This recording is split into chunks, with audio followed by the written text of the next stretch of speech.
dan terkendali lagi. Perhatikan, ini live dari Selipi. Perhatikan, ayo,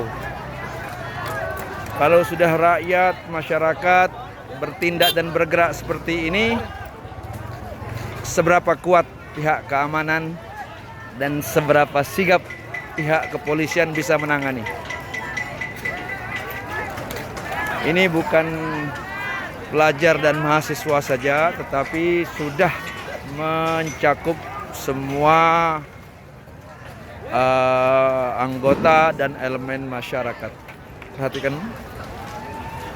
Nah, ini Jalan Gatot Subroto dan Tol Sediatmo sudah dikuasai oleh rakyat atau masyarakat.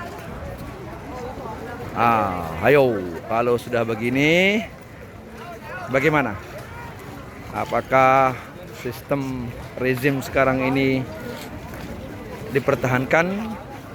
Ini tuntutannya sudah meluas ke bukan saja revisi Undang-Undang KPK atau Undang-Undang Pidana RUU dan segala macam itu, tetapi adalah si Pinocchio ini harus sepertinya mengundurkan diri, diganti dengan generasi pemimpin bangsa yang berkualitas, yang berkapasitas dan berkompetensi begitu ya.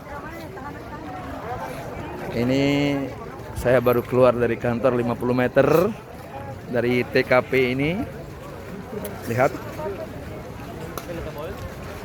inilah ceritanya.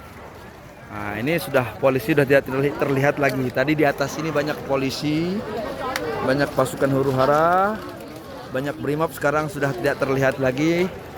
Sepertinya sudah terkonsentrasi di gedung DPR atau di depan gedung MPR. Nah, masyarakat tinggal menunggu apa yang akan terjadi setelah ini. Nah, ini live nih dari Jalan Gatot Subroto, Tol Sediatmo. Oke. Ini semua komponen masyarakat dan rakyat sudah turun. Perhatikan tuntutannya, yaitu presiden harus mengundurkan diri. Sepertinya begitu. Kalau tidak, sepertinya akan terjadi revolusi dan chaos. Demikian dari saya.